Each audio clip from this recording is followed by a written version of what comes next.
जितने भी पृच्छक means questioners, जो प्रश्न पूछेंगे वो आप भी सुनेंगे क्योंकि यहाँ माइक लगा हुआ है। यू हैव टू वैलिडेट, आपको इस प्रकार से ये 10 वैकल्पिक सूत्र की पुस्तक दी गई है। तो फर्स्ट पृच्छक कौन होंगे या उसकी प्रक्रिया क्या है मैं बताती हूँ। फर्स्ट फॉर्मेट को बोलते हैं संख्या दर्शनम। संख्या दर्शन में क्या होता है, राजेंद्र जैन जी खड़े होंगे। राजेंद्र जैन जी मुनिश्री से पूछेंगे संख्या दर्शन means he will tell the chapter number and shloka number. अगर इन्होंने कहा चैप्टर नंबर 2 का श्लोक नंबर 10वां आप बताइए, तो आपको भी अपनी किताब में खोलना है chapter 2 and go to shlok number 10। Munishri will recite that shloka flawlessly.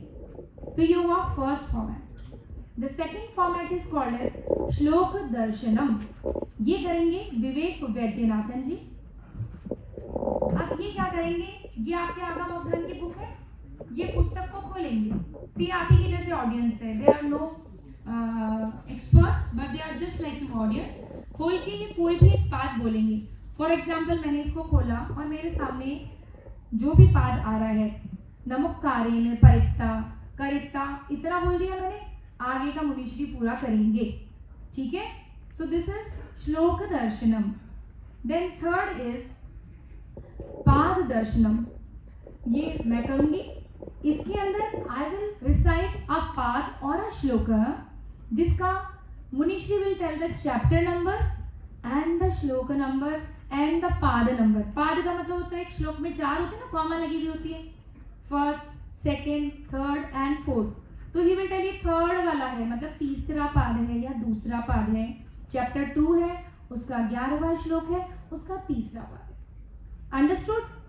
अभी यस तो आनी चाहिए ना। आईआईटी की इतनी ढीली पब्लिक कैसे? Audience should not be like this, you have to respond. ठीक है, Pad Darshanam is clear. Fourth is विलोम पठनम। विलोम का मतलब क्या होता है, कौन बताएगा व्हाट इज विलोम? विलोम शब्द नहीं याद करिए बचपन में, उल्टा। ठीक है ना, तो विलोम पठनम में यहाँ पे होंगे वेद व्यास जी, ये वेद व्यास जी हैं, ये एक श्लोक बोलेंगे। ठीक है, कोई भी, अभी आप भी कोई सभी खोल सकते हैं, पूछ सकते हैं, बाद में आप ही को पूछना है, जस्ट आफ्टर 1 राउंड और 2 round it is a public event. तो एक श्लोक बोलेंगे, अब मुनिश्री उसको बैकवर्ड्स पढ़ेंगे। मींस एक श्लोक में 4 पाद होते हैं, कॉमा लगे हुए होते हैं ना, 1 2 3 4। मुनिश्री पढ़ेंगे चौथा, तीसरा, दूसरा और पहला। Clear? That is called as vilom pathanam. Fifth is akhand pathanam. अखंड का मतलब क्या होता है, वो जो खंड नहीं हो रहा, मीन्स कंटिन्यूअस रनिंग। इसके लिए हमारे पास है डॉक्टर प्रसन्न जी। डॉक्टर प्रसन्न जी अगेन आगम में से कोई भी श्लोक पूरा पढ़ेंगे। एक श्लोक पढ़ दिया, अब उसके आगे तक के जितनी देर, 5 मिनट 10 मिनट, जितनी देर तक प्रसन्न जी वापस नहीं कहेंगे मुनिश्री को ओम, तब तक ये कंटिन्यूस बोलते रहेंगे। वो एक चैप्टर हो सकता है, 2 चैप्टर हो सकता है, हो सकता है पुस्तक भी समाप्त हो जाए, कंप्लीट पारायणम हो जाए। तो that is called as akhand pathanam. Then we have the sixth as shlok sankhya. इसके अंदर क्या होता है, वी हैव गोवर्धन दोषी जी। गोवर्धन दोषी जी अब ये पूछेंगे उनसे कि चैप्टर नंबर 8 है मुनिश्री, कितने श्लोक है? या फिर ये पूछ सकते हैं चैप्टर नंबर 5 है, इसमें कितने श्लोक है? अभी ये तो हम टेस्ट कर सकते हैं ना, बुक आपके पास है, go to chapter number 5 last page, देखो कितने। So that is called as shlok sankhya. Seventh is called as antakshari which is being done by Vishnu ji. Give me a second, I will just check.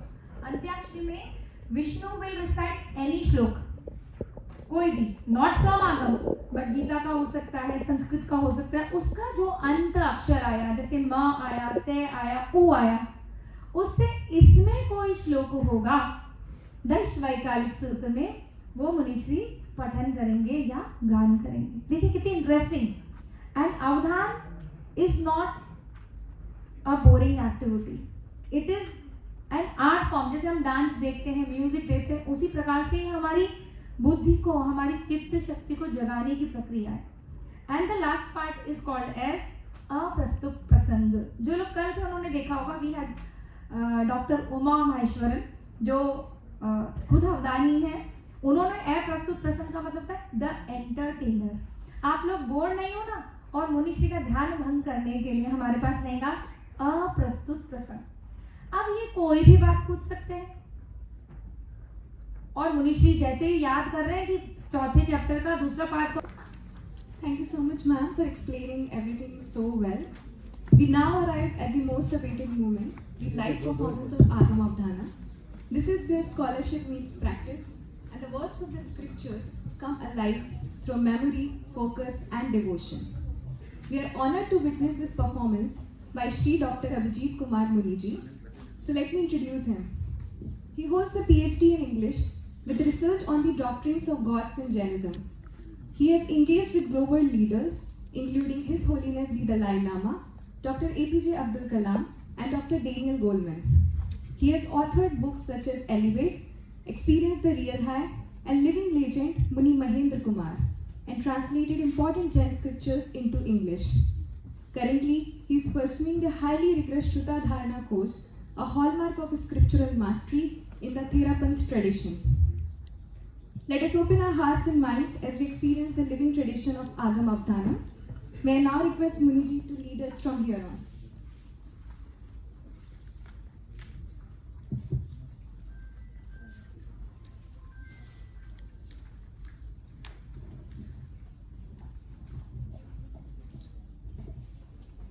Welcome to Agam Avdhana.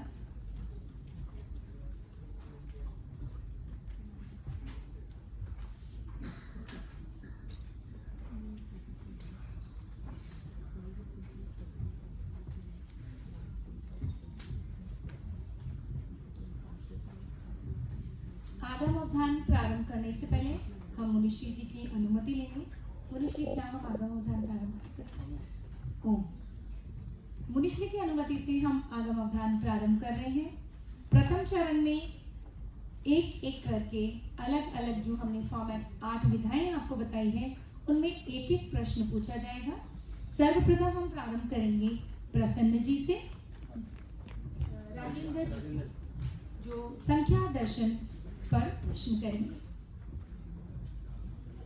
पंचम सातवां पंचम अध्ययन की पहली उद्देश्य का कि दूसरा उद्देश्य पहला पांचवें अध्ययन पंचमम अध्ययनम पिंडीसना परमो उद्देश्य।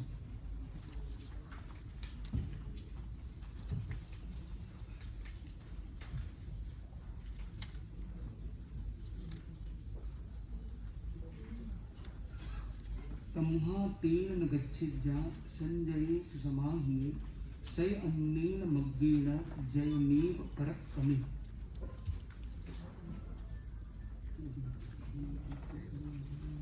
ठीक है, आप लोगों ने देख लिया। जब कोई भी आता है तो आप लोगों के पास पुस्तक है, तो आप पुस्तक देखकर मुनिश्री जी जो बोल रहे हैं तो वो सही बोल रहे हैं या नहीं बोल रहे हैं, आपको बोलना है। ओ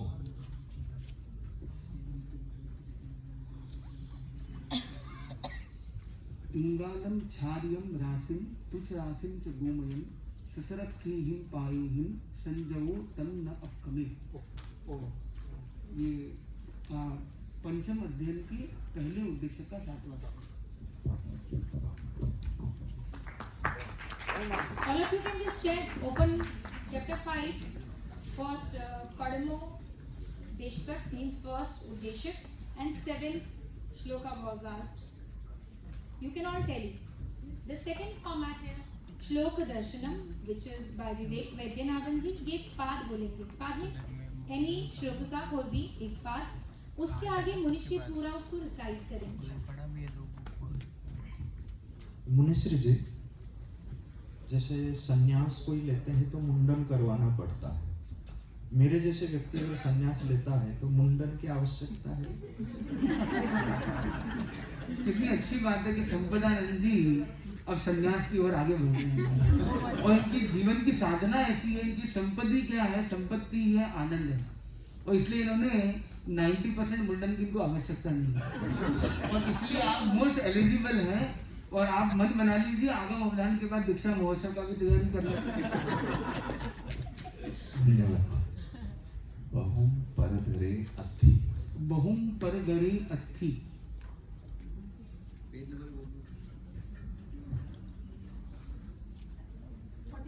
sir. All of you can open 47 page and text.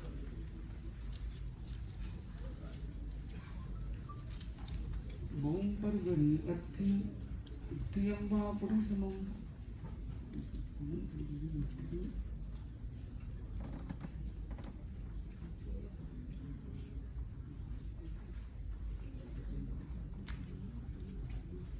त्रियंबा पुरुषमं वंदमान जायजा नोयनं परसम गई बूम पर गरी अर्थी। एक वर्ड और आगे बोल सकते हो दोस्तों। विवाह विविहम विविहां ठीक है। बूम पर गरी अर्थी विविहम पाण भोजनम विविहम खाई मसाई मम न बहुम पर गरी अर्थी विविहम खाई मसाई मम न तत्थपंडियो कुप्पे इच्छादित जपरो नवा। एक ध्यान देना है कि ये जो आगम में है ना सेम स्टार्टअप्स वाले श्लोक अनेक है, इसलिए थोड़ा सा आपको तो हमें एक लाइन पूरी बोलनी होगी। दिस इज इंफॉर्मेशन टू प्रेक्षक बिकॉज इन आगम what happens with the same पाद मैनी श्लोकास बिगिन। तो आपको जब प्रश्न पूछना है तो जो फुल स्टॉप फर्स्ट वाला है ना पूर्ण विराम वहां तक का पूरा बोलना है। अगर हम आधा बोलेंगे तो there can be many shlokas and हम तो कंफ्यूज होंगे, मुनिश्री तो नहीं होंगे, वो तो कोई सा भी सुना सकते हैं। ठीक है, okay. So the third format which I have to ask is Munishri ji, जब मुंडन से शुरू किया है तो ये चतुर्थ अध्ययन में 10 मुंड की बात होती है, तो वो थोड़ा सा समझा दीजिए। 10 यहाँ पे एक शब्द है मुंडन, एक है मुंड। तो चतुर्थ अध्ययन में आता है कि एक साधु की यात्रा के बारे में कि जिसे जीव अजीव का मतलब जिसके अंदर स्पिरिचुअल एनलाइटनमेंट हो गया तो स्पिरिचुअल जर्नी पर चलता है। तो चौथे अध्ययन के 2 पार्ट्स है। पहले पार्ट में 23 सूत्र है, फिर 28 श्लोक है। तो 28 श्लोकों की यात्रा में 13वां नंबर श्लोक में वो कहते हैं तया मुंडे भविताणम पव्व ये अणगारियम। तो बोले मुंड होकर वो अनगार बनता है, साधु बनता है। तो उसकी साधना की तरफ उसे मोटिवेशन वहां पे मिलता है और वो साधना में और आगे बढ़ जाता है। Third format is Pad Darshanam. So I will be reciting one Pad. Munishri has to tell the chapter number and the shloka number. Right? So in front of you I am just opening the book.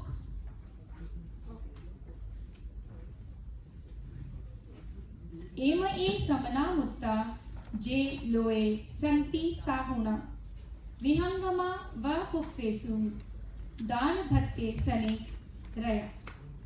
ये प्रथम अध्ययन की तीसरा श्लोक है।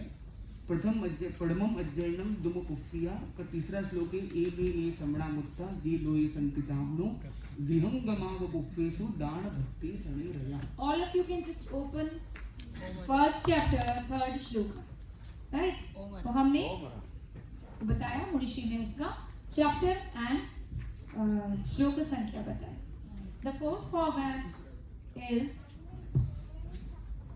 विलोम पठनम। ये बहुत interesting होता है। अभी Ved Vyas ji will recite the full shloka, Munishri will recite in reverse order. हेहो हलेति अन्नेति भट्टा समीय गोमयी होल गोल वसूलेति पुरीसं नैव मालवे। All of you can open ये page number 63. 7th चैप्टर का ये श्लोक देखेंगे आप। एक मिनट, नियर 18-19 श्लोक।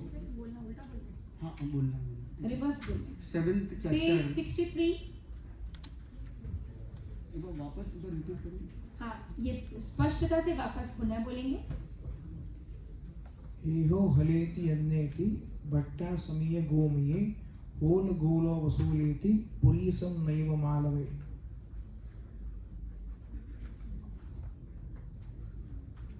अज्जय पज्जय वावी बप्पो चुल्ल पियुत्तिये माउला धाय निज्जति पुत्ते नत्तु नियत्तिय।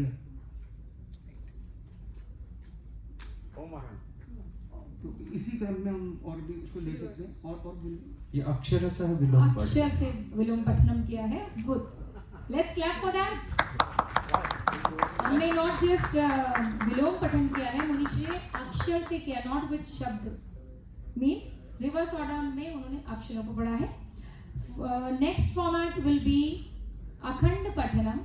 प्रसन्न ji will speak the line and after that Munishri will recite the akhand pathanam. Please आप पेज नंबर भी बता दीजिएगा.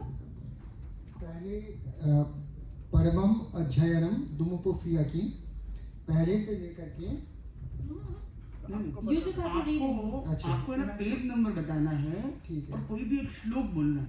उस श्लोक के आगे के श्लोक हमको बोलते रहना लगातार, पर आप लोग भी लगातार उसको चेक कर सकते हैं. तो धम्मो मंगल मुक्तित्थम पहला पेज में है, first page. All of you can open page number 1. परमम अध्ययनम दुमपुफिया धम्मो मंगल मुक्तिठम अहिंसा संयमो दवो देवावितम नमं सन्ति जस्सदम मे सयामणो जहाँ दुमस पुफ्फेषु भमरो आवियै रसं नय पुफ्फम किलामेहि सोयपीने अपयम एमे समणा मुद्दा जेलोए सन्ति साहणो विहंगमा बुफ्फेषु दानभद्देशनेरया वयं जगित्तिं लब्धामो नयकोई ओहं मयि आगदेषु रियन्ति पुफ्फेषु भमराजः महुकार समाबुद्धा जे भवन्ति अनिस्या नानापिण्डरे आदन्ता तेन गुच्यन्ति साहुनो तिलेनि बियमज्जनम् सामण्ण पुब्बयं कहन्न पूज्या सामण्णं जोकामिन निवारये पये पये विसीयन्तो संकप्पसवसंगो वट्टगन्धमलङ्कारम् इत्थियो सैनान्य छन्दा जेन भुञ्जन्ति न सेचा इत्युच्चैः ओम जे हाँ Sadhu. The next format is Shlok Sankhya, which is by Govardhan Doshi ji. Atham अध्याय के कितने श्लोक हैं? 8वें अध्याय में 63 श्लोक 63 श्लोक हैं और इसका नाम है आयार पणिहि. तो ये आचार का उसमें ज्ञान है. All of you can open chapter number 8. Tally and say Om if it is true. Sadhu, sadhu. मनुष्य जी, जैसे आगम में दृष्टि की बात होती है, जो 4 दृष्टि की, क्षेत्र दृष्टि, काल दृष्टि, भाव दृष्टि, और वो दृष्टि 4 दृष्टियों के हिसाब से फिर हमारे भोजन का भी विभाग होता है, रात्रि भोजन का. तो रात्रि भोजन का प्रासंगिक है. 6वें अध्याय के 25वें श्लोक में आप देख सकते हैं जहाँ पर दिया है निगंथा राय भोजनम कि सब्बाहारम न भुंजंती निगंथा राय भोजनम. ये 6वें अध्याय का 25वें श्लोक का अंतिम लाइन है, जिसमें बताया गया कि साधु रात्रि में भोजन न करें. और ये दिया गया है कि रात्रि में फिर भोजन का विभाग क्यों, क्योंकि भोजन अलग अलग समय पर लोग करते हैं. तो जो साधु उपवास करता है, व्रत करता है, रात्रि भोजन का व्रत तो वो करता ही है, पर जो उपवास करता है तो उसको उपवास को बताया गया 36 घंटे का उपवास. जबकि 12-12 घंटे तो वो सूर्य अस्त है, संत मस्त है. सूर्य से सूर्योदय तो कभी खाते ही नहीं है, पूरी लाइफ नहीं खाते. पर अपन जब उपवास की हम बात करेंगे तो उन 12 घंटे को भी उस व्रत में गिनेंगे. मतलब दिन के 12 घंटे नहीं खाए, पर पहले के 12-12 घंटे 36 घंटे जो हो गए. इसलिए उपवास का आगम में जो नाम है वो उपवास नहीं, वो है चौथ भक्त. मतलब 4 संध्याओं को उन्होंने देख लिया. वे सूर्योदय, सूर्यास्त ऐसे करके वो टाइमिंग को जुड़ा गया है कि 4 इवेंट सूर्योदय या सूर्यास्त के उन सभी टाइम में वो व्रत में रहते हैं, इसलिए वो समय. Om. Next format is Antyakshari that Vishnu will be taking. Vishnu will recite any shloka of any text and उसका जो अंतिम अक्षर होगा हम सुनते हैं क्या है, और वो जो अंतिम अक्षर होगा उससे कोई भी गाथा या श्लोक 10 वैकालिक सूत्र से मुनिश्री गान करेंगे. मुंशी, मुझे भी आपकी आशीर्वाद से एक मौका मिला है. अभी मुझे कालिदास जी की, महाकवि कालिदास जी की एक श्लोक याद आ रहा है. मंदक कवियश प्रार्थी गमिष्याम उपहास्यताम प्रांशुलब्धे भले लोभात् उद्बाहुरिव वामनः. नकार से आप. तो ये एंड इन्होंने ना से किया है, तो हम न से एक श्लोक लेना चाहेंगे. तो 5वें अध्ययन के पहले उद्देश्य का 91 नंबर श्लोक हम लेते हैं. न सम्म मालो यम हुज्जा उब्बिम पच्छावजम कड़म पुणो पडिक्कमे तस्य बोसठो चिंतये इमम। ये आप देख सकते हैं 5वें अध्याय की पहली उपदेशक का 91 नंबर श्लोक। So we have completed the first round. Let us Do one more. One more round. have one more round, but before we go to the first round completion, let us clap for it. This is for the first time Agam Avdhana is happening and it was excellent. So again we go to Rajendra ji for the first facet, which is Sankhya Darshanam. Page number 7वें अध्याय का 7th chapter, all of you can open, and 12th Gatha Munishri will recite.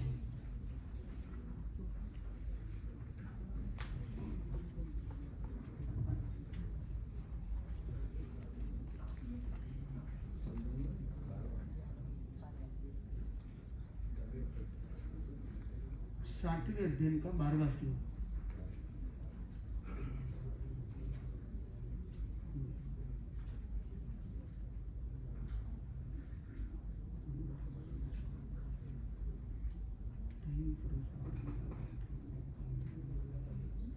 तहीव काणम काणेत्ति पंडगम पंडगेत्तिवा तहीव काणम काणेत्ति पंडगम पंडगेत्तिवा चोरित्ति no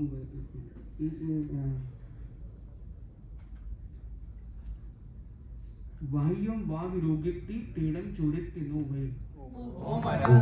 Sadhu sir. Shlok Darshanam by Vivek ji.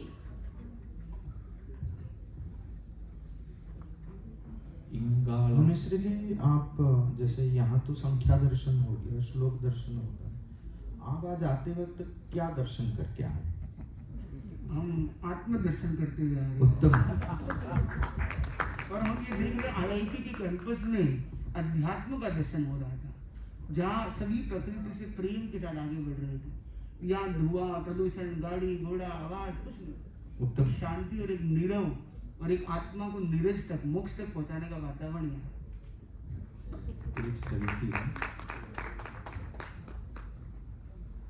इंगालम अगणिम अच्छिम अलायम वा सजो। इंगालम अगणिम अच्छिम अलायम वा सजो इयम न उंजिज्जा न घटिज्जा नोणम निब्बा वै मुनि।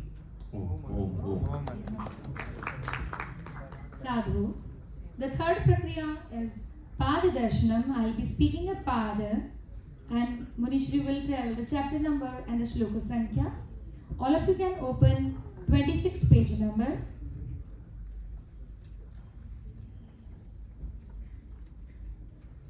Jaya Chayai Sanjogam Jaya चयई संयोगम शब्दिंदर बाहिरम तया मुंडी भवित्तानम बब्ब ईए अणगारिम। You have to tell me the chapter number and the shloka sankhya. Chapter number 4 में 28 श्लोकों की जर्नी चल रही है।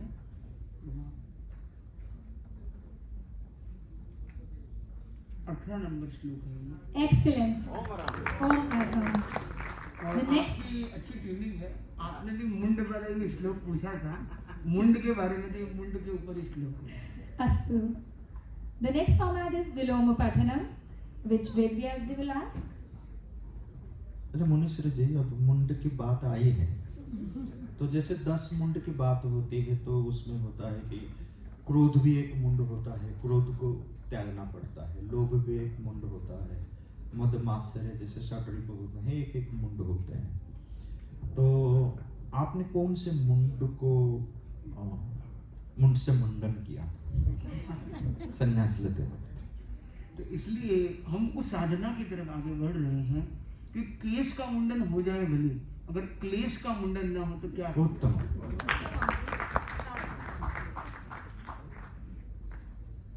अरसं विरसं वावि सूय्यं वा असूय्यं कुलं वा जयी वा सुप्तं मंथु कुमार मास भूयनम। एक बार और पढ़। नहीं एकदम ठीक है। अच्छा 98 नंबर श्लोक है ये। श्लोक नंबर अरे रिवर्स पढ़ना। ठीक है ठीक है कोई बात नहीं। पेज नंबर तिक्तगं वकडुयं वकसायं 42 अम्बिरं वमौरं लवणं वा ईयलद्दमन्नट्टपौत्तं महुगयं वपुञ्जेद्य संजय और संवीर संवावी सूर्यं वा सूर्यं अप्पं वा दैवादिक्तं नलवेद्यो वगायं। ये जो आपने 97 नंबर श्लोक जो था आपने 98 बोला था हमने उसको 97 बताया। मतलब 2 श्लोक का रिवर्स मैंने पढ़ा। पाद विलोम है, पहले अक्षर विलोम किया था, अभी पाद विलोम है। अस्तु। Next format is akhand पठनम। Doctor प्रसन्न जी विल। पंचम अध्ययनम बीओ उद्देश्यम परिग्रहम समलिहितारम लेवमाये संजय। तो ये पंचम पेज नंबर 43 है। All of you can open page number 43. पहला श्लोक है, वहां से मैं स्टार्ट कर रहा हूँ। ठीक है। पंचमम अध्ययनम बीओ उद्देशो परिग्रहम संलिहितानम लेवमानाय संजय दुगंधम वा सुगंधम वा सद्वं भुंजेन चड्डये सिज्जामिसी हियाय समावन्नो वगोयरे अयावैठा भुज्जानम जयते नंद संतरे तो कारण मुपन्ने भट्टपाणम गवेसे विहीना पुब्ब उत्तेन इमेनम उत्तरेण य कालेन निखमे दिक्कु कालेन यपड़े कमे अकालं च विजिता काले कालम समायरे। हमने समझे ये अखंड पठन है। तो आप लोगों की जब चातुर्मास्य होता है या यात्रा करते हैं तो ऐसा कोई स्मरण में है कि एक अखंड यात्रा हुई है जहाँ पे आपकी कहीं विश्राम नहीं लिया और अखंड यात्रा करते रहे। तो ये अखंड काल, दीर्घ यात्रा का काल कितना हुआ है आपके? तो अखंड यात्रा को हमारी यात्रा अखंड चल रही है, अखंड के लिए ही चल रही है। उत्तम। साधु बनने के बाद साधना में लगे रहना अखंड रूप से, ये हमारी असली यात्रा तो वही है, अखंड यात्रा। और पैदल यात्रा हमने एक दिन में 50 किलोमीटर की थी, तो जो हमने मध्य प्रदेश से राजस्थान बॉर्डर में की थी, जो एकासन व्रत के अंदर हम दोनों महाराज ने की पैदल।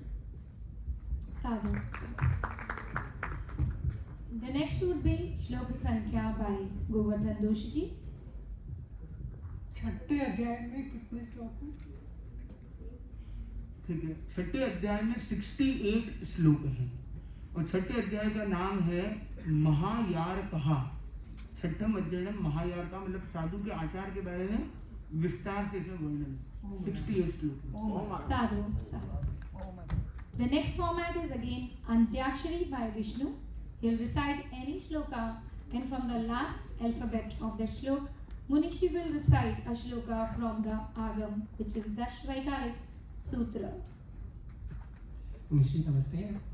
आपका प्रज्ञा और आकार देखें, मुझे फिर से कालिदास जी का एक दूसरा पद याद आ गया। आकार सदृश प्रज्ञा, प्रज्ञया सदृश आगम, आगमे सदृशारंभ, आरंभ सदृशोदय। या यस।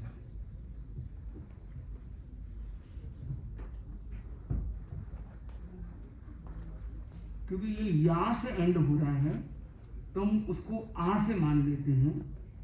ये भी कर सकते हैं, क्योंकि य से संबोधित श्लोक रेयर है इस बुक में मिलने। आलो इयम इंगियमेव नच्चा जो छंद मारा हय ईश पुज्जो।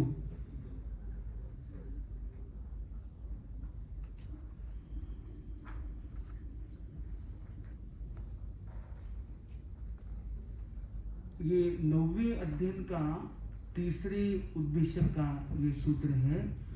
आलो इयम इंगियमेव आयार मट्ठा विनयम पौंजे सुसु समानो करिगिज्जवक्कम जहो वैठम अविकंकमाणो गुरुम तुनासायई सपुज्जो। ये 9वें अध्ययन के तीसरे उद्देश्य में आपको मिल सकता है। ये प्रारंभिक संभवतः दूसरा ही सूत्र है। मुनीश्वर जी ये 10 पहले सूत्र है और 10 मुंड की बात हुई है, पर हम लोग यहाँ 9 है आपको मिलाकर। 10वां को 10वें हमारे जो सज्जन सामने बैठे हैं उत्तम, वो सभी हमसे जुड़े हुए हैं। Sadhu, sadhu. So here we complete the 2 rounds of the Agam Avdhana And now the next rounds are from the audience. Can we have the mics in the audience, please? Can we have the people with the mics? You can raise your hand and ask the questions in the formats which are shown. And also Munishri has requested or given us the permission that you can mention the chapter number and the shloka sankhya, and he will recite the shlok and also explain the meaning of the shloka, which is an additional kind of pattern of Agam Avdhan that he is willing to perform. So we will begin with our Nomesh sir, who is sitting silently watching everything. So the first question will be from Nomesh sir. Yes, he can explain the answer into multiple languages. So the first question will be from Nomesh sir, and Munishri will recite the mantra or the gatha and chant in different languages.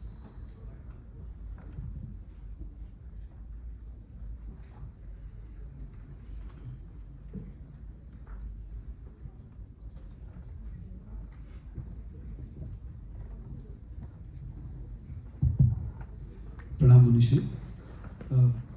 तीसरे अध्याय का तीसरा श्लोक।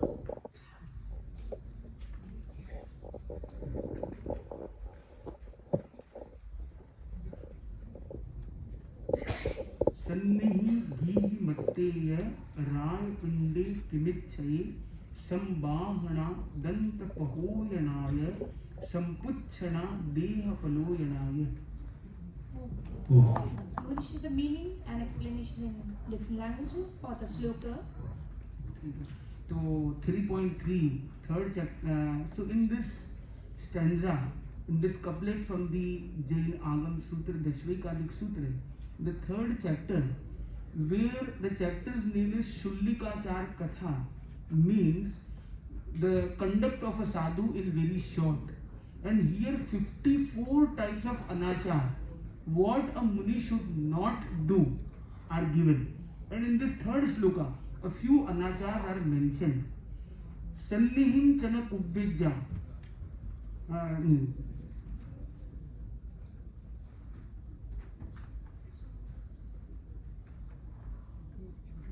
सन्निहिम चन कुब्बेजा,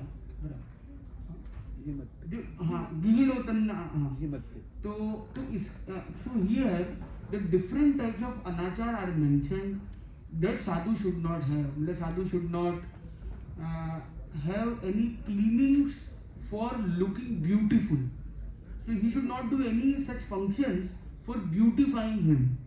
For cleaning hygienic purpose he may do things, but he should not take shower, he should not comb his hair, or he should not do any such act to beautify him, to show him better. So sadhu is about seeing himself, not showing himself. Sadhu, sadhu. We can take the questions from the audience. You can all raise your hands, and we have volunteers who are there to come to you with the mic.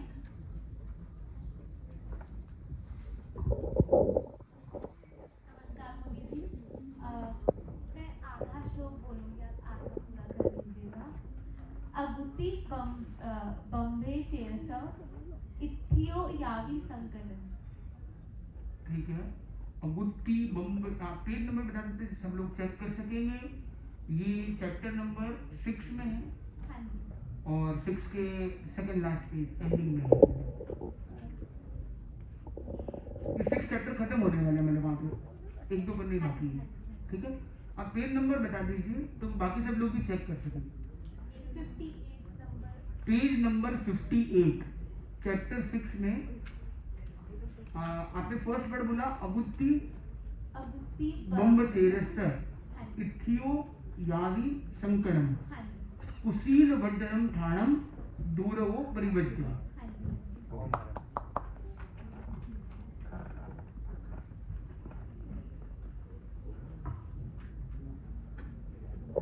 जी छठे अध्याय से मैं आपको श्लोक number बताऊंगी या नाम आपको श्लोक जरूर। छठे अध्याय से छठा श्लोक।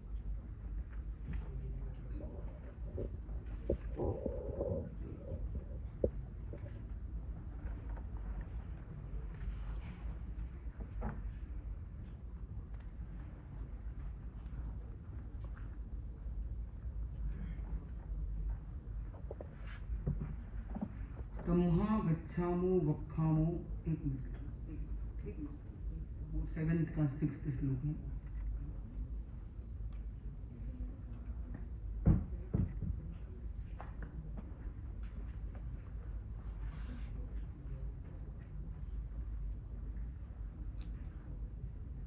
सकुड्डग वियत्ताणम वाह्याणम च जे गुणा अखंड पुड़िया कायव्वा तम सुनेह जहां तहां।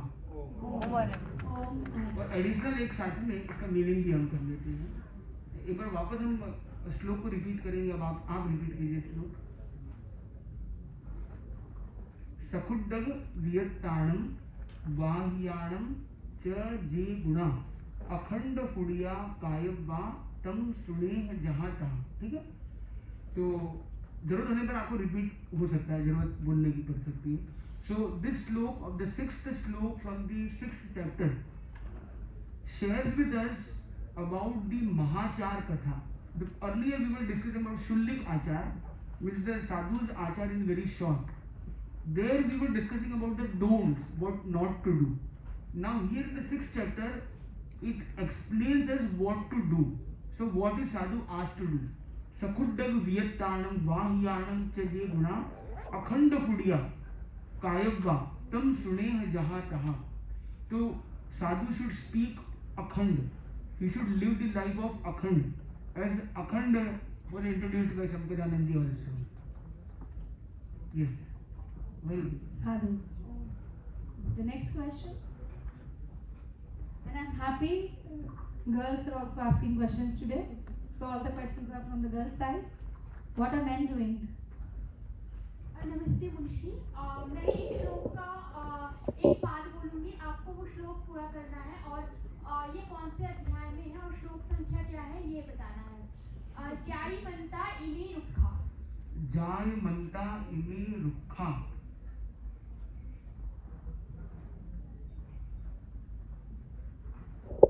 दीह भट्टा महालया पयाय साला गुड़िमा वही दरी सनित्य। ये है अपने 7वें अध्ययन से है और 7वें अध्ययन का श्लोक नंबर अगर हम देखें तो 31 नंबर श्लोक है।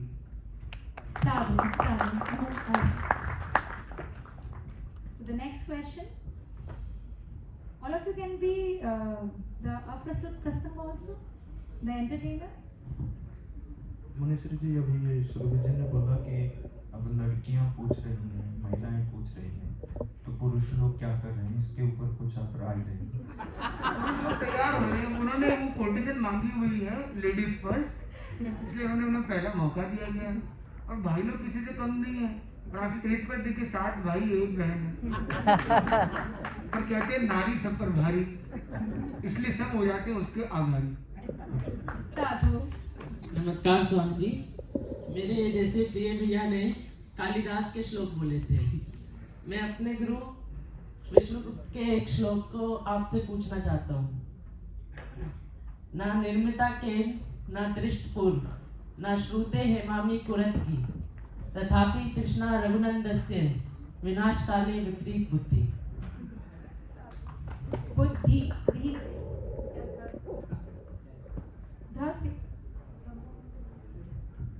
तो बहुत ही सुंदर आपने स्टार्ट दिया। बुद्धि है तो वो विपरीत बुद्धि नहीं, हम अनुकूल बुद्धि की बात कर लेते हैं। तो उसके लिए आता है हमारे पास धर्म।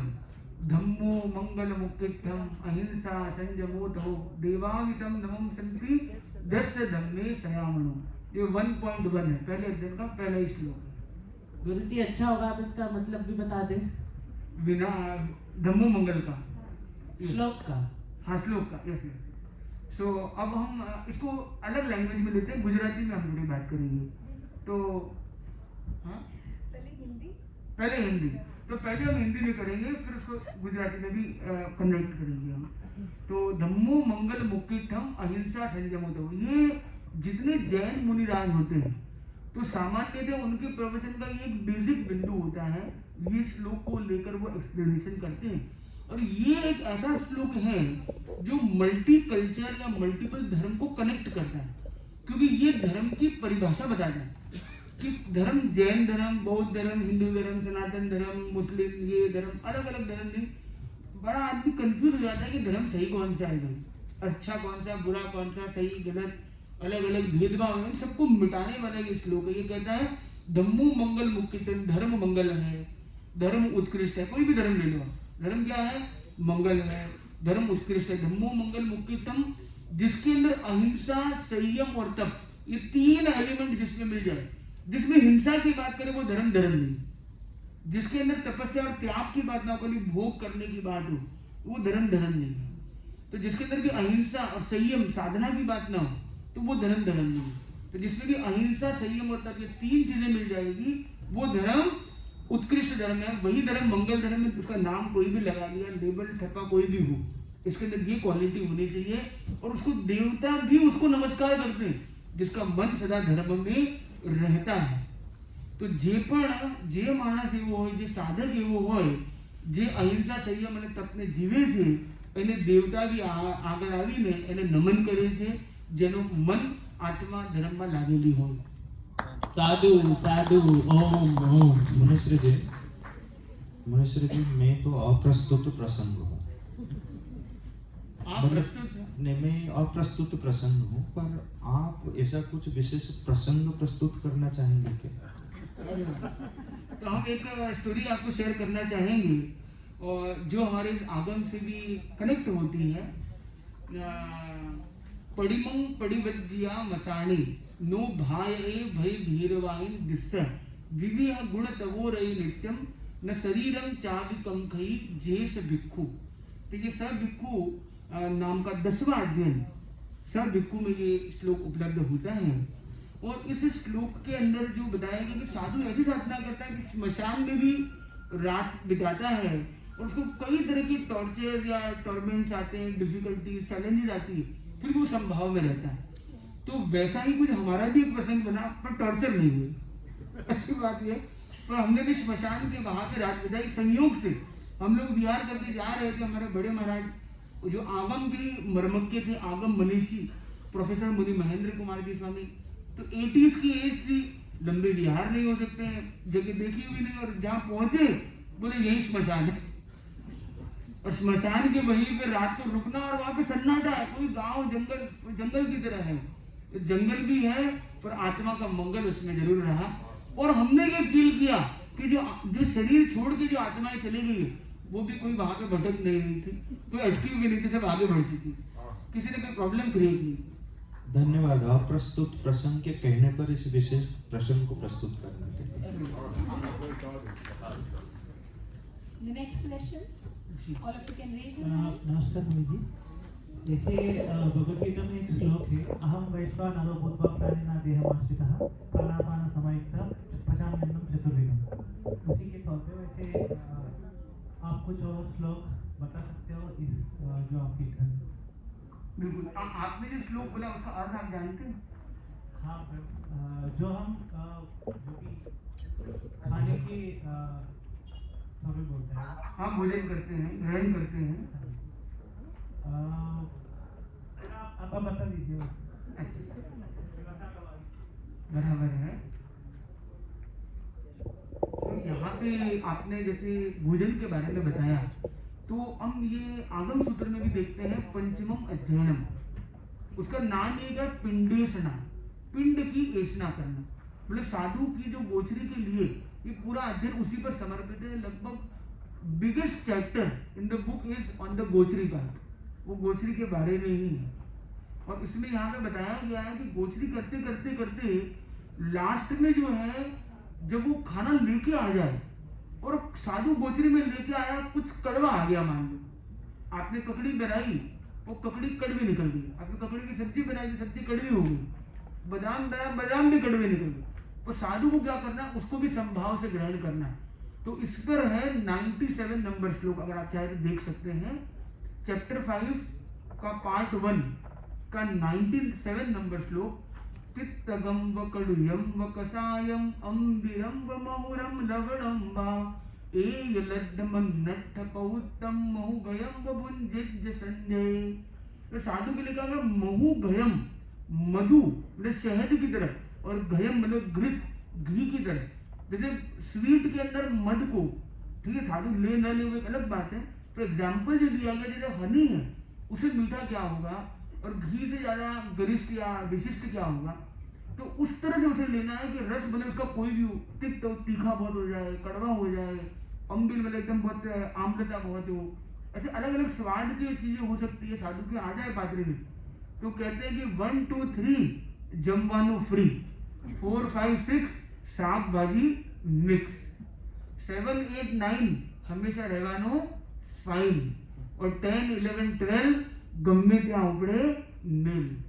बोले साधु जो है उसको जहाँ जाना एक होगा, अपना लिया एक बैग लिया और वो बैग पैक की तरह मूवमेंट उनका शुरू, तो उनको सब घर को पैकअप करना ये सब कोई चक्कर नहीं, खाना पीना उनका फ्री है। तो जो ग्रहण करा जो आपने बताया, आज हम ग्रहण अलग अलग चीजें कर रहे हैं, इमोशंस को भी ग्रहण करते हैं, पॉजिटिव वाइब्स को भी ग्रहण करते हैं। ग्रहण क्या करना है, पॉजिटिविटी या नेगेटिविटी, ब्राइटर साइड या डार्कर साइड, दिखता सब कुछ है, पर क्या लेना वो हमारा चॉइस। मिश्र जी, इन्होंने जो श्लोक बोला तो उसमें वो चतुर्विध अन्न की बात होती है, चर्व्य, चोष्य, लेह्य, पेय।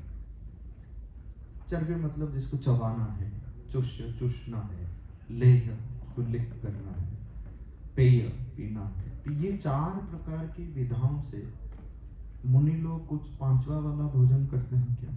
तो देखो साधु की जो गोचरी है उसमें भी क्या था, सहेव असणम पान गंवा खाइमम साइमम लगिता हो ही अट्ठो सुए परेवा तन निहे न निहा वही जेस भिक्खु। तो साधु की यहाँ विशेषता बताते हुए क्या बताया गया है कि 4 तरह का जो भोजन यहाँ पे जो मिलता है, जैसे आपने जो बताया वो भी एक अलग तरीका है कि लेप्य भोजन, ये भोजन जो अलग अलग तरह के भोजन है इसे। So I would like to thank all of you for being and witnessing this historic event of Agamavdhana, and I would thank all the Pritchakas for being present from the audience, being here and asking the questions, and all the audience who have actively participated into Agamavdhana. I would request all of you to please stand and let's give a standing ovation to Munishri for this excellent Agamavdhana. Cameramen can please take photographs of the audience.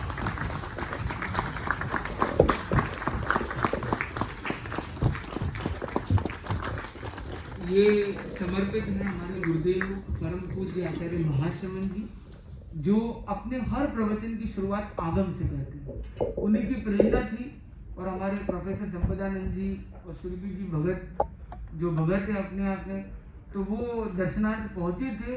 चर्चा जो हमारा कल अवधान हुआ उस पर हो रही थी और हम आगम का स्वाध्याय कर रहे थे। तो उन्होंने बताया गीता अवधान हो रहा है। बोले गीता अवधान हो रहा है, कितने श्लोक है गीता में? बोले 700 है। बोले ये हम आगम कर रहे हैं, ये भी 750 है, तो क्या इस पर भी किया जा सकता है? बोले जरूर हो सकता है। और इनका जो एक्साइटमेंट और एनकरेजमेंट था, इसी से ये ग्रुप इसका और आगे बढ़ा है। तो अभी हम थोड़ा सा और आगे लेते हुए इसकी डिकोडिंग पर भी कुछ चर्चा आगे कर सकेंगे। ये पहली बार एक सफल प्रयास हुआ आगम अवधान पर। इससे पहले कभी आगम अवधान नहीं हुआ था। तो ये सारी प्रक्रिया जो है गीता अवधान के प्रक्रिया के अनुगुण ही हुआ है। तो ये एक सफल प्रथम बार आगम अवधान, इसलिए मुनिश्री जी को भी बहुत बहुत अभिनंदन और हम सबको भगवान की मुनिश्री जी के आशीर्वाद कामना करते हुए अभी इसको हम समाप्त करते हैं। अभी अनुरोध है कि मुनिश्री जी ये जो प्रक्रिया है और अवधान कैसे होते हैं, क्या उनके साधना है, उसको डिकोड करके आपके समक्ष अपने विचारों को रखें। धन्यवाद। आज की ये सुंदर समायोजना ये सफल तभी हुई है जब गुरु का आशीर्वाद मिलता है। तो कल हमें बताया गया कि सुरभि मैडम ने अनाउंस किया कोई सामान आपके पार्टी पर नहीं रहेगा, और हमने फिर भी रखा एक डायरी है हमारे पास जिसमें हमारे गुरुदेव आचार्य महाप्रज्ञ जी और आचार्य प्रवर के संदेश हाथ से लिखे हुए कागज है। तो हमने ये रखा था, वो आशीर्वाद हमारा हेल्पफुल था। हमने दिया आ रहे थे तो दिल की धड़कन तेज, ये मन में था कि कोई भी और कुछ भी पूछ सकता है। और कभी कभी क्या होता है कि जब आप घबरा जाते हो तो याद की भी चीजें आप भूल जाते, पर जब आप लोगों के हंसते मुस्कुराते हुए चेहरों को हमने देखा तो हमें एक फील हुआ कि प्रसन्नता के साथ करेंगे तो सब काम परम आनंद वाला ही होने वाला है। तो आज हम थोड़ा सा इसकी डिकोडिंग पर चर्चा करने जा रहे हैं तो सबसे पहला प्रश्न आता है कि आगम क्या है। जिस आगम पर हमने इतनी सारी चर्चाएं की है, जिसको कोई क्वेश्चन पूछे गए, ठीक है, आपने पेज मिला के देख लिया, सही दे रहे हैं, गलत दे रहे हैं, आदि आदि, पर ये आगम क्या है? तो आगम, गम यानी होता है ज्ञान। गम का एक अर्थ है गति, जिसकी संस्कृत धातु बनती गच्छति, और आगम मतलब है जो ज्ञान हमें भीतर की ओर ले जाए। आगम पुरुष जो हुए हैं, आगम पुरुष जिन्होंने मतलब परम ज्ञान को प्राप्त किया। जैसे थोड़ा ज्ञान आपके पास है, थोड़ा ज्ञान हमारे पास है, थोड़ा ज्ञान किसी के पास है, पर आजकल क्या हो रहा है, चैट जीपीटी, एआई है, वो सबकी कॉन्शियसनेस में सबकी इंफॉर्मेशन को बिल्ड कर रहा है एक साथ। जैसे एक सुपर कॉन्शियसनेस की तरह, जैसे मान लो एक तरह से मुड़ने का एक सुपर इंफॉर्मेशन बॉक्स की तरह बन रहा है। पर जिसने परम ज्ञान में सब कुछ जान लिया हो, वे जो ज्ञानी होते हैं, मतलब जिनकी भाषा या जिनके शब्द ही अपने आप में ऑथेंटिक होते हैं, परम पवित्र होते हैं, तो ऐसे हमारे जो तीर्थंकर भगवान होते हैं, उनकी वाणी को कहते हैं आगम। तो आगम असली में पुस्तक का नाम नहीं है, आगम उस व्यक्तित्व का नाम है, आगम उस महापुरुष का नाम। पर महापुरुष की एब्सेंस में उनके जो शब्द है उसे भी हम आगम कहते हैं। तो आगम क्या है? स्रोत है, न कि शब्द है। तो पहला है स्रोत आगम, उसके बाद आया शब्द आगम, और फिर आया शास्त्र आगम। वो शब्द भी हमें याद नहीं रहते हैं, तो 1000 साल बाद उसको लिखित किया गया, तो ये आगे बन गए शब्द आगम, शास्त्र आगम। तो आज हमने एक शास्त्र पर चर्चा की, तो मेरे मन में चिंतन आया, मैंने बोलिया जी से चर्चा की कि कल हमने गीता अवधानन किया, आज आगम अवधानन किया। मतलब आगे कभी ऐसा कुछ हो क्योंकि नान प्रोग्राम का अवधान संगम, तो संगम किया जाए कि आगम गीता अवधानन, ऐसा एक प्रयोग किया जाए। तो आप में से कितने लोगों को ये आइडिया अच्छा लगता है जिसमें आगम और गीता दोनों ट्रेडिशन को मर्ज करके एक सिनर्जी के साथ कुछ इमर्ज किया जाए? मतलब जिसमें एक मुनि या एक साधक आगम के श्लोकों को भी एकदम डीप मेमोरी में सेट करे और गीता के सारे श्लोकों को भी मेमोरी में सेट करे, और जो भी इश्यू सामने आए उस इश्यू पर इसका क्या श्लोक है, इसका क्या श्लोक है, दोनों डबल पावर के साथ सॉल्यूशन देते जाए। जैसे एग्जाम्पल के लिए आज युद्ध बढ़ रहा है, तो युद्ध बढ़ रहा है तो वहां पे गीता में भी आया है कि युद्ध बढ़ रहा है तो युद्ध में हमें क्या करना चाहिए, क्या युद्ध सही है, युद्ध असली में किससे है हमारा। और वही बात जैन आगम सूत्रों में भी आई है। अब उन दोनों सूत्रों को जब हम कन्वर्ज करके एक नए सॉल्यूशन की तरह इमर्ज करेंगे, तो न केवल वो ब्लेंडिंग होगी एंशिएंट विजडम की, बल्कि वो ब्लेंडिंग होगी अपने दिल और दिमाग की, जहां पे हम मेमोरी और प्रैक्टिकल विजडम दोनों को कनेक्ट कर सके। तो ये बताइए आप में से कितने लोग हैं जो ये चाहते हैं कि वो भी आगम या ऐसे कोई भी शास्त्र के सूत्र को याद रखता है? कितने लोग ये चाहते हैं कि वो याद रखता है? Very good. तो उसका पहला सूत्र है भूलना। उसका पहला सूत्र क्या है? Unload yourself. हम कितनी चीजों से लोडेड हैं। आदमी का एक वार्डरोब आदमी खोलता है, पता नहीं कितने तरह की ड्रेस है, शायद उसमें से शायद पूरे साल में काम ना आने वाली भी ड्रेसेस उसके पास पड़ी है। और रोज सुबह कई ऐसे भाई बहन, में कोई एक जेंडर पर नहीं जाऊंगा, पर उनका मैं एक घर में रुका था, वो बहन में हम जिस रूम में, क्योंकि संत होते हैं उनका कोई आश्रम नहीं होता। आज रास्ते में एक बहन मिली और वो बोला आपका आश्रम किधर है? मतलब हमारा आश्रम कहीं नहीं है, जहाँ आसन लग जाए वही हमारा आश्रम है। मतलब we have no position, this is our position, जहाँ बैठे हैं वही हमारा है और बाकी सब कुछ तुम्हारा है, हमारा कुछ नहीं। तो हम एक घर में बैठे थे, उस घर में वो जो बहन थी वो कुछ काम के लिए उस रूम में आई, जिस रूम हमें दिया हुआ था। तो उस पलंग के नीचे एक बड़ा सेफ था, मतलब एक सामान रखने की जगह थी। वो खोला, उसके अंदर 100+ टाइप ऑफ सैंडल्स थे। मैंने ये सैंडल का ये क्या स्कैंडल है? वो बोले किसके हैं भाई? वो बोला ये सारे मेरे ही हैं। बोले अलग अलग ड्रेस पहनते, सब अलग अलग सैंडल चाहिए। अब आप सोचिए 100 तरह के सैंडल हैं, अब पता नहीं 100 तरह की उसकी ड्रेस भी होगी और कितनी कितनी चीजें अंदर मैच करनी होती होगी। उसका कितना ज्यादा समय उसमें लग जाता था, वो मेमोरी कहाँ कर पाएगा? तो हमें क्या करना है, अपने आप को अनलोड करना होगा। When we unload making choices, सबसे बड़ी एनर्जी हमारी जो ब्रेन की लगती है वो है निर्णय करने में, to make a decision, the precision of decision. आपको फ्लिकरिंग सेकेंड्स में, फ्रैक्शन ऑफ सेकेंड्स में आंसर देना है, तो आपका माइंड उतना फ्लिकर कम करना चाहिए। फ्लिकर कब करता है, जब आप बहुत लोडेड रहते हो, अरे ये भी करना है, वो भी करना है, कितना। आप यहाँ पे बैठे हो, आप में से कितने लोग हैं जिनके मन में बहुत सारे प्लान चल रहे हैं, अभी यहाँ से उठ के जाना, फिर ये मिलना है, फिर ये करना, ये करना। कितने लोग बहुत प्लानिंग कर रहे हैं, यू आर मास्टर प्लानर। पर कितने लोग हैं जो अभी आज और यहीं पर हैं, they are present, they are not in the planning program, they are listening the presentation and they are actually present here, mentally and emotionally.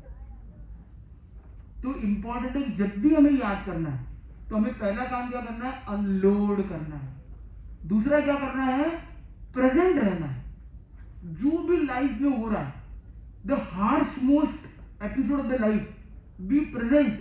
आप हार्श में भी हर्ष खोज लोगे, हार्श में भी हर्ष खोज लोगे, क्योंकि आपके अंदर आत्मा की जो पावर है, आपकी जो स्पिरिचुअल एनर्जी, वो कभी डाउन नहीं हो सकती। कितना ही अंधेरा है, उसके अंदर लाइट है, वो एनलाइटन हो ही जाएगी, वो आपको रास्ता दिखाई देगी।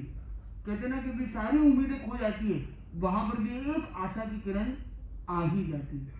तो पहला हमने देखा, पहला फॉर्मूला है इसको डिकोड करने का, वो है अनलोड योरसेल्फ, एम्प्टी योरसेल्फ। दूसरा क्या है, बी प्रेजेंट, जहां हो वहां रहना है आपको।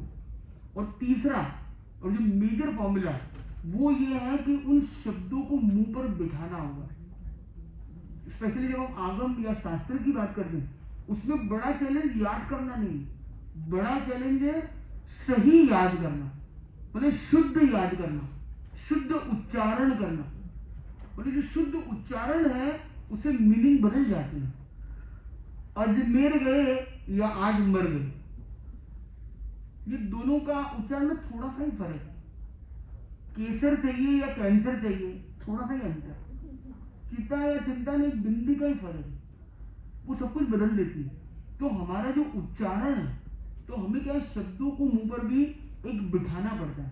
तो मुझे लगता है कभी एक ऐसा सेशन होना चाहिए जब कोई भी शास्त्र हम पढ़े, तो शास्त्र के उच्चारण की जो विधा है वो अगर हम अच्छे से सीख लेते तो हर शब्द एक मंत्र का काम कर सकता है, और वरना हर मंत्र एक शब्द जितनी ऊर्जा भी शायद नहीं लेता है अगर हम उसका उच्चारण सही न कर पाए। तो आप में से कितने लोग को लगता है कि उनका उच्चारण बहुत अच्छा है? कितने लोगों को लगता है कि उच्चारण सही होना जरूरी है? कितने लोगों को लगता है कि उच्चारण सही करना इजी है? कितने लोगों को लगता है उच्चारण सही करना बहुत डिफिकल्ट काम है? चलो हम संस्कृत ग्राफिक छोड़ देते, हिंदी में बात करते हैं। तो हिंदी में भी बोलना है, आप में से कौन एक ऐसा व्यक्ति है जो शुद्ध हिंदी में बात कर सकता है? 1 2 3। आप ये सोचिए, अच्छा कितने लोगों को हिंदी आती है? हाथ ऊपर करेंगे। अरे आप सबको आती है, और मैं कह रहा हूं हिंदी में बात करनी, आप घबरा रहे हो?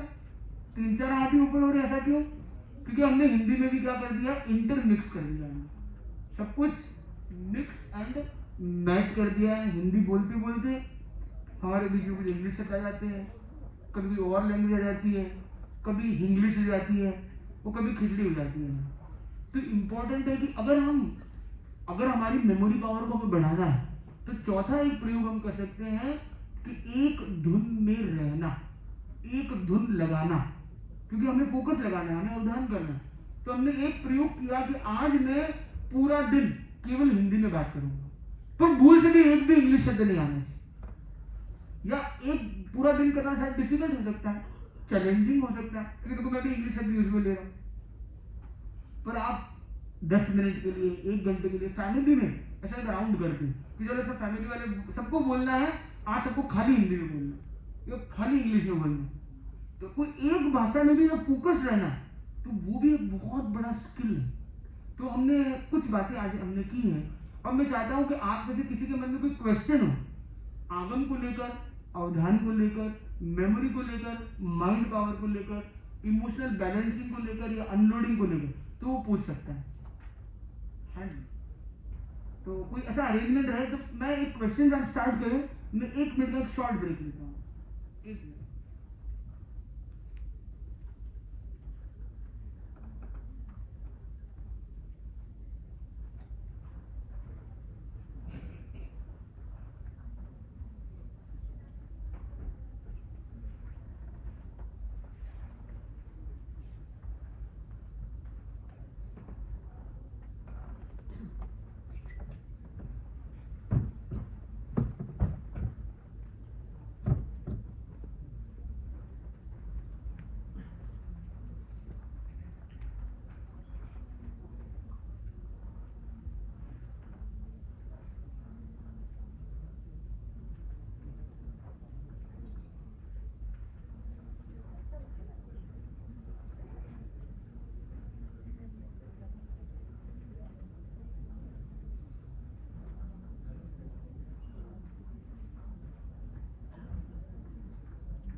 तो हमारे अब ये करीब अंतिम 5 मिनट है जिसमें हम समअप करेंगे, तो 2-3 क्वेश्चंस। हाँ यस गुरुजी, लेफ्ट माइंड और राइट माइंड ये होते हैं?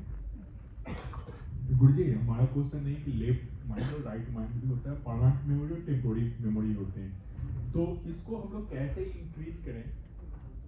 और तो चलो छोटी सी एक्टिविटी से हम चलते हैं आगे। तो सभी लोग है ना अपना लेफ्ट हैंड ऊपर करेंगे और इसको क्लॉकवाइज घुमाएंगे सीधा आगे की तरफ। 1 2 3 3 राउंड किए। अब राइट हैंड लेंगे, उसको रिवर्स ऑर्डर में घुमाएंगे, एंटी क्लॉक में चलाएंगे। 1 2 3। अब दोनों को एक साथ चलाना, इसको क्लॉक लेफ्ट को क्लॉकवाइज, राइट को एंटी क्लॉकवाइज, ठीक है। 1 2 3। अब देखिए अपना अपना देखिए और अपने बाजू वाला का देखिए, आपको आनंद आएगा, ठीक है। अब ये छोटा सा काम हमने किया है, तो एक जब क्लॉक चलता है दूसरा में क्लॉक में चलने लग जाता है। एक एंटी क्लॉक और दूसरा में एंटी क्लॉक चला जाता है, पर एक क्लॉक और दूसरा एंटी क्लॉक। यानी जब हालात चैलेंजिंग आ जाए तब भी हम अपने अंदर की उस प्रसन्नता प्रकाश को बनाए रखें। जब वो सब कुछ एंटी चल रहा है तब भी हम क्लॉकवाइज आगे चल पाए, ये हमें अपने दिमाग को बनाना है अंदर। तो ये क्या कहता है, ये लेफ्ट एंड राइट जो बॉडी के पार्ट्स हैं, इनको ऐसा कहा जाता है कि हमारे ब्रेन की इनवर्स हेमिस्फीयर इससे कनेक्टेड है। तो लेफ्ट ब्रेन राइट ब्रेन मतलब है ब्रेन तो एक ही है। मैं तो बोलेंगे एक बार डबल दिमाग है, दिमाग एक ही है।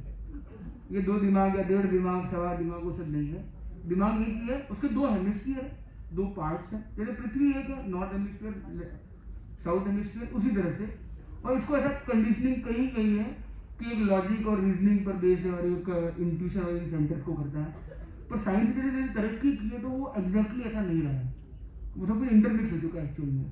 कि कई इस तरह की इमोशन के सेंटर से इस तरह की लॉजिक के है, ऐसा अभी आजकल इंटरमिक्स हो रहा है। पर इंपॉर्टेंट है कि हमें हमेशा ये प्रयास करना चाहिए मेमोरी के लिए नए न्यूरल पाथवे पर काम करना चाहिए। नए न्यूरल पाथवे पर जैसे आप राइट हैंड से हमेशा लिखते हैं, कभी कभी आप लेफ्ट हैंड से भी लिखने की कोशिश करें। राइट हैंड से ब्रश करते कई दिन लेफ्ट हैंड से हमने वो क्रिया की है। खाना हमने लेफ्ट हैंड से खाने का प्रयास किया है। जो चीज हमेशा मतलब वो मॉर्निंग में करते हैं, कभी उस दिन इवनिंग में उसको करके देखा है। मतलब अपने जो स्विच करना है, जो स्विच करने में हम कितने स्विफ्ट हैं। और जैसे हम स्विच करते हैं, हम ये देखिए हमारे ये हाथ, ये उंगलियां हमारे कंट्रोल में है, ठीक है। हम चाहे तो 1 उंगली 2 3 4 कर सकते हैं। पैरों की उंगलियां अगर हम करें तो पैरों की आपको मैं कहता हूँ 4थी उंगली ऊपर कीजिए, बाकी सबको नीचे रखना है। कौन कर सकता है? सर बहुत डिफिकल्ट है, चैलेंजिंग है। पर हम अगर उस पर थोड़ा सा कसरत करेंगे, एग्जैक्टली न भी हो पाए, पर आप देखेंगे आपको पसीना पसीना आने लग जाएगा। एक छोटी सी एक्टिविटी से फुल एसी चिल होगा, तब भी मतलब आपके नए न्यूरल पाथवे ओपन होना शुरू हो जाएंगे। तो कुछ do things, don't do different things, do things differently जैसे कहा जाता है। तो वैसे हम नए न्यूरल पाथवे को ओपन करने का प्रयास कर सकते हैं। यस, आप कुछ पूछना चाहते हैं? Yes, anyone else? Yes, Surabhi ji ने भाइयों को जगा दिया, सारे प्रश्न भाई लोग हमारे पूछ रहे हैं। नमः स्वामिनी, मेरा एक प्रश्न है आपसे। आज जो हमने साक्षात्कार यहाँ पे किया है वो दुर्लभ तो नहीं है, क्योंकि भारत की पूरी परंपरा श्रुति परंपरा की रही है। लेकिन एक जो बात मुझे पूछनी है कि जब छात्र जीवन में होते हैं, हमारी अवस्था 8 से 9 के बीच में होती है, तो गुरुकुल में छात्र तो पूरे के पूरे वेद को स्मरण कर लेते हैं। लेकिन जब हम ग्रेजुएशन में आते हैं, इस अवस्था में आते हैं, तो याद करना थोड़ा कठिन होता है। आपने कुछ बातें बताई, अनलोड करो और कैसे स्मरण करो। मैं आपसे जानना चाहूँगा कि स्मरण कैसे करना है। जैसे कि आपने जो पुस्तक दी उसमें बहुत सारे सूत्र हैं या श्लोक हैं, तो क्या हमें चारों पादों को एक साथ पढ़ करके याद करके दूसरे सूत्र पे जाना है? आप कोई प्रक्रिया बताइए कि कैसे हम अष्टाध्याय याद कर सकते हैं, कैसे हम गीता याद कर सकते हैं। बहुत ही सुंदर प्रश्न है आपका। आपका नाम क्या है? आदर्श। आदर्श, तो आप आदर्श मार्ग पर आगे बढ़ने के लिए तैयार हैं। तो इम्पोर्टेंट ये है कि हम आगम हो या कोई भी शास्त्र है, सूत्र हमें याद करना है। तो उसका पहला स्टेप है अपना माइंड सेट। हमें अपने मन को सेट करना है। मतलब मन में हमारे क्या डायलेमा चलता रहता है, ये पढ़ लूँ या ना पढ़ूँ, इसको पूरा कर लूँ, ये आधा कर लूँ तो भी चलेगा, ये नहीं किया तो भी चलेगा। तो हम जब ये हाफ हार्टेडली करते हैं तो वो पूरा हम अंदर उतर नहीं पाते। तो सबसे इंपॉर्टेंट है हमारा माइंड सेट, उसको पूरा कमिटमेंट में लेके आना है। तो कमिटमेंट में हो। सेकंड है excitement, we should be excited to do it. तो पहला है we should be committed to do it, second है we should be excited to do it. मेरे अंदर एक्साइटमेंट कैसे आएगा? और आगम उधर आज तक किसी ने नहीं किया, वो एज ओल्ड स्क्रिप्चर्स है, वी नो एवरीवन। सारे साधुओं ने कभी ना कभी याद भी किया होगा, उसको उस तरीके से डीपली न भी किया हो मान लो, पर हमने क्या उसको एक्साइटमेंट ले लिया अंदर। अपने अंदर हम कैसे एक do what you love but एक लव व्हाट यू डू, जो भी आप करते हो उससे प्रेम कैसे आप जोड़ देते हो। तो आपके अंदर शास्त्र याद करने के लिए या उसमें उतरने के लिए पहला चाहिए कमिटमेंट, दूसरा चाहिए एक्साइटमेंट, और तीसरा चाहिए उसका art of reading it, art of speaking it. तो जो प्रोनाउंसिएशन है वो बहुत जरूरी है। अगर हमने प्रोनाउंसिएशन कर लिया तो आधा रास्ता तो वहीं पार हो गया। इस शब्दों को बिठाने में हमने एक सूत्र याद किया था, भक्तामर स्तोत्र। वो याद करने में 44 श्लोक से, बड़े बड़े श्लोक हैं, तो कई लोगों को 44 डेज भी लग जाते याद करने में। हमने उसको 3 दिन में याद किया। कैसे याद किया?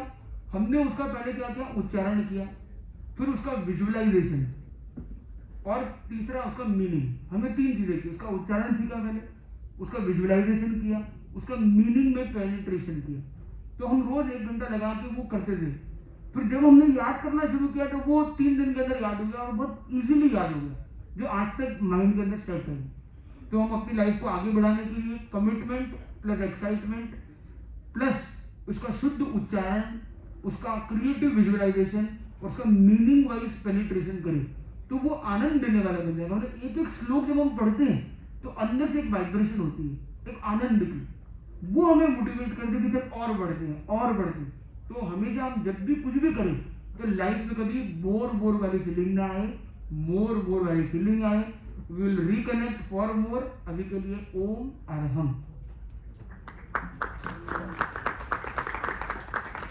I would like to extend my gratitude to Muniji for this wonderful presentation and decoding the art of Agam Avdhanam for all of us. Thank you, Muniji. Now I would like to call on stage Professor Nomesh Polya to address the gatherings.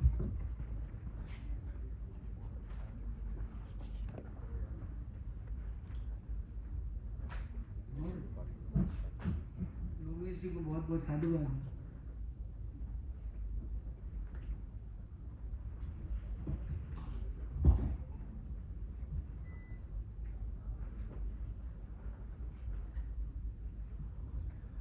Namaste everyone, and a very good morning. I will mostly speak in English and will try to have a few words in Hindi, so please pardon me for that. But English because of a very specific reason, which we will come to later. So thank you for coming on a Sunday morning. I often tell people if you really want to do something in life, think of what can wake you up from your bed at 4 o'clock on a Saturday morning. If the answer is yes, then that is the thing that you should be doing. All of us here are not close to, have not done that, but we are sort of close to that. I would just like to start with our motivation behind organizing this. You saw me, I came here. The first thing that really occurred to me naturally is to just do a pranam to our gurus. That's how we begin most of our things. And I'm proud to belong to a tradition, a civilization, and it's a privilege to be born into that, to raise myself into that, which respects people such as Munish. Right? He doesn't possess anything, and he is not possessed by anything. In our tradition, whether you are the most wealthy of a businessman, or you're the most powerful of a leader, a politician, or whatever else, if there is one set of people who everybody bows to, that is people who own nothing. That's a big privilege. I have traveled across multiple countries in the world. I have been hard pressed to find a country where you can see something like this. It does not come just like that. You cannot just have a whole bunch of lectures and workshops and create an ecosystem that starts to respect people who don't own anything. And that means a lot. Many of the things that Mushri has talked about, I think he has been able to do that because of this ability to not want to own anything. So it's that privilege. I think that brings a lot of purposefulness in our lives. The other motivation has also been empathy. So I have been, the moment since the day I stepped into IIT Delhi about 15 odd years back, my identity still remains of a BTech student who has come for doing his engineering long time back at IIT Bombay. And the first few weeks of classes I got into, I realized that the situation in our classrooms is not quite what Munishri talked about. So when our Aprastutta Prasanga, Professor Mishra, he talked about certain things, and Munishri said, I walk on the IIT streets and I can think of spirituality and I can, have trees and all of that. I don't think, Muniji, that any of our students are able to perceive any of that. I think when they come, including myself actually, we are in a rush to somehow catch that lift in the lecture hall complex so that we can travel on the 4th or 5th floor in that lift and we don't have to climb the stairs. इतनी जल्दी में हम होते हैं कि हम पेड़ पौधे आसपास ये सब नहीं देख पाते. हमें ये जल्दी होती है कि किसी तरह से वो लिफ्ट को पकड़ के हमारे क्लासरूम में सही समय पे पहुंच जाएं, तो हम वो कर नहीं पाते. इतनी जल्दी में हम पहुंचते हैं. और फिर मैंने ये भी सोचा कि इस प्रकार का जो हमारे छात्रों से एक प्रकार का हमें रिस्पांस मिल रहा है, वो क्यों मिल रहा है. तो मैंने ये भी पाया, मैं अपने बारे में मैंने सोचा, हमारे छात्र, जब मेरा जो कोर्स है वो सुबह 8 बजे होता है और उसमें हम बहुत सारी क्विज़ेस लेते हैं. बच्चों को 8 में 5 मिनट कम पे पहुंचना पड़ता है. अब मैंने अपना समय याद किया. मेरे IIT बॉम्बे के समय में मैंने जितनी बार ब्रेकफास्ट किया होगा मेरे हॉस्टल मेस में, राइट, अल्पाहार, वो उतना ही होगा जितना मैं अपनी उंगलियों में गिन सकता हूँ. 24 बार से ज़्यादा 4 साल में मैंने ब्रेकफास्ट नहीं किया होगा. I have not had breakfast at my IIT Bombay hostel for more than 24 times. Why? Because I would never sleep before 4 o'clock. If you don't sleep before 4 o'clock, you can't wake up in time to have your breakfast. So our students go through all of that, and there is a reason why all of that happens. There is a whole bunch of things that happen in hostels. There is a whole context. It's very difficult to escape any of that. And therefore, when you come from that sort of a setting, and suddenly you are asked to sort of pay attention in a class to the whole bunch of math, engineering, figures, diagrams, it makes it indeed very difficult to pay attention in classes.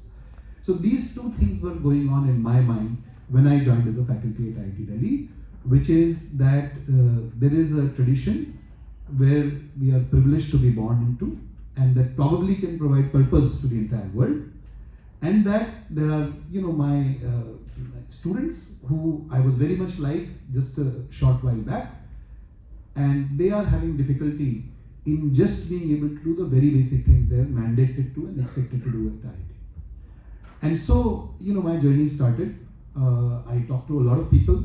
one of the most amazing people that I've met in this journey is Professor Sampadanand Mishra. He was the Aprastut Prasanga, right? So, by the way, Avdhan has this practice. The role of Professor Sampadanand Mishra, I don't know how many of you got it, was to keep on disturbing Munishri so that he is not able to bring his attention together. He was asking him all kinds of questions so that, to sort of test whether he can manage all the concentration in this time. So is there a mechanism in our tradition that can help our students and our learners and our researchers to bring focus, to bring concentration and also memory? And that's when we stumbled upon this thing called Avadhana. There is a method behind doing that. You would have observed that when Munishri was answering these questions, they were all amazing questions. Right? But it was not like magic. It wasn't like you give him a question and bomb, there's an answer. Right? It never happened like that. He had to struggle. He had to think about things. He had to recall whatever is going on.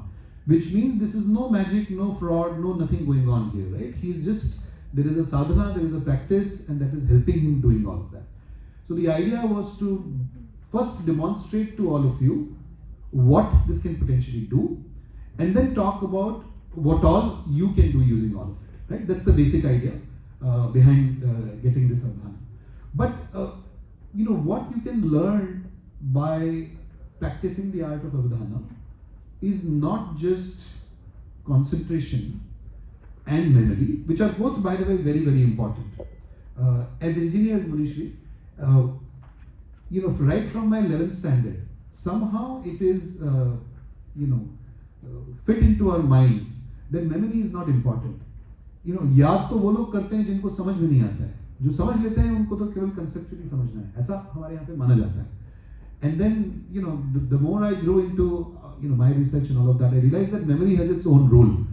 If I can access things that I know, just like a computer's RAM, very, very quickly, it will help me in my conceptual understanding as well, and doing all my research and doing everything else that I'm here for. So memory is important. What you would have seen, I can't even recall, right? My memory is so bad now, I can't even recall the exact names that each of the pritchas had, right? But I was taking my notes.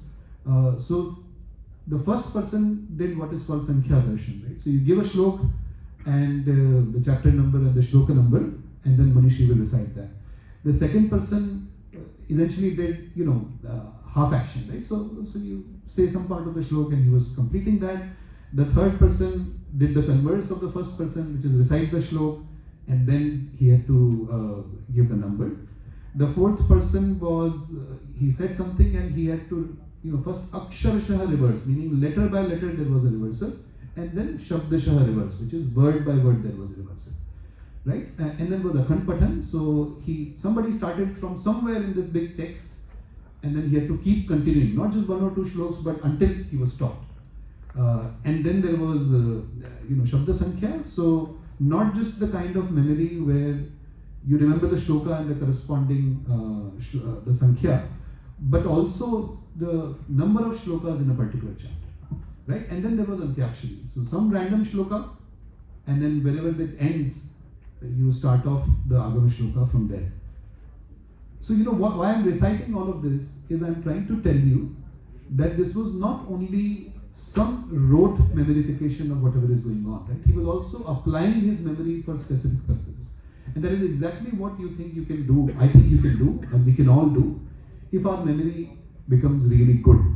How does it help you? Whether you want to become good at your ACADS, which I guess some of us do want to, whether you want to do research, you want to develop some proofs, you want to become a good entrepreneur, you want to do well in bureaucracy, you want to do well in creative, pursuits that you have in life.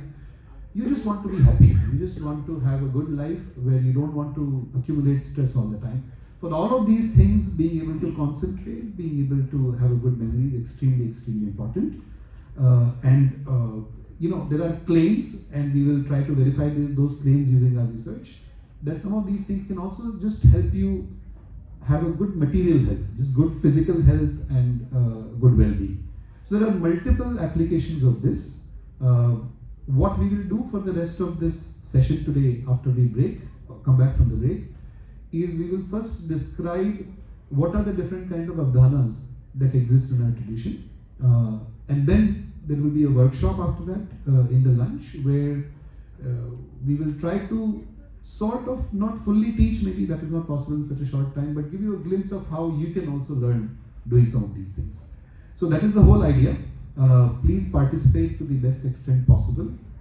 This is not only to sort of do a demonstration and for you to give standing ovations or clap for Munishi, which of course is one purpose. We must extend our gratitude wherever it is due, but for also all of us to really use this in our day-to-day lives, in our life's purposes today and tomorrow.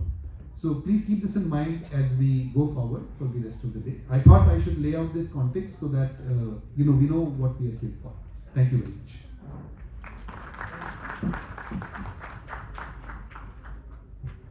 Thank you, Professor, for your gracious words.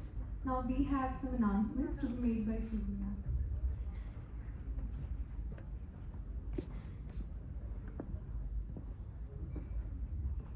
For knowing the Avdhana, we have 4 books which have been published by the IKS division of Ministry of Education, which are available outside. The first one is The Wonder That is Avdhana. The next session is going to talk about different formats of Avdhana: Sangeet Ge Dhara, Nada Avdhana, Chitra Avdhana, and all the patterns of Avdhana. One of them we saw here was Agam Avdhana. Yesterday we witnessed Gita Avdhana and Jaina Muni Avdhana. So this book talks about different formats of Avdhana, the cultural practices and how they are done. The second book is about the art of Avdhana. It talks about the scientific aspects, how and what refinements you can yourself do for your memory, for cognition. This is by Dr. Vaishnavi from Tirupati. The first one, The Wonder That is Avdhana, is by Professor Sampadanand Mishra sir. And the third book is Jain Dharm Mein Avdhan, which is by me. It talks about all the Munis, Jain saints, who have lived this tradition. All the patterns of Avdhana, yesterday what we saw was just a sample. You will know the powers of the Munis, which they develop just like you and me, and you can also develop. So this book talks about various types of Avdhanas which Jain Munis do, how we can do, how we can refine our own skills. And the fourth book is about the Avdhana tradition in Odisha. It is on music and different parts of Sangeet Avdhanas which were existing in Odisha. So these all 4 books are available outside, and if you wish to purchase them, the publisher is offering a 20% discount. They are also available on the online websites which can be taken. So this was the announcement that we wanted to make. This is a bunch of book set which is published for the first time by the Government of India project, IKS division, and everyone should read these 4 books, not for you and me or the authors, but for yourself, for your own memory, cognition, and Avdhan se Avadhi Gyan hota hai. This is the first stepping stone to reach to the height of Avadhi Gyan and the Moksha. Thank you. Thank you so much, ma'am. Now we will resume after a 15-minute short break. You all can explore the books and take a break.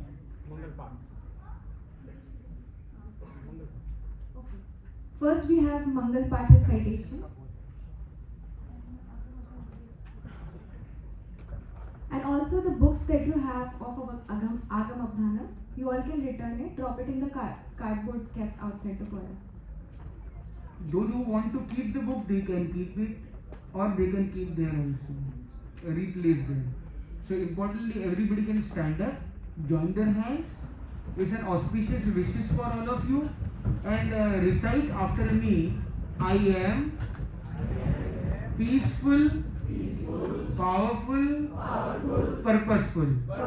Once again, all together. We are peaceful, peaceful, powerful, powerful, purposeful. purposeful. Once again with full of your energy. We are peaceful, peaceful, powerful, powerful, purposeful. purposeful. With full of your energy here.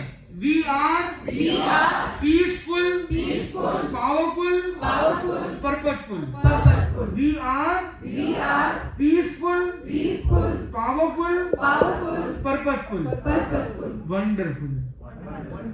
तो अपने हाथ को जोड़े रखेंगे, आंखें बंद रखेंगे. चित्तारी मंगलम, अरहंता मंगलम, सिद्धा मंगलम, शाहू मंगलम, केवली पंडितो धम्मो मंगलम. चित्तारी लोगुत्तमा, अरहंता लोगुत्तमा, सिद्धा लोगुत्तमा, साहू लोगुत्तमा, केवली पंडितो धम्मो लोगुत्तमो. अरहंते शरणं भवज्जामि, सिद्धे शरणं भवज्जामि, साहू शरणं भवज्जामि, केवली पंडितं धम्मं शरणं भवज्जामि. विघ्नहरण मंगलकरण स्वामधीक्ष्णो नाम, गुणयोलक सुमिरन किया, सरी अचिंत्या काम, सरी अचिंत्या काम, सरी अचिंत्या काम. बहुत अच्छा.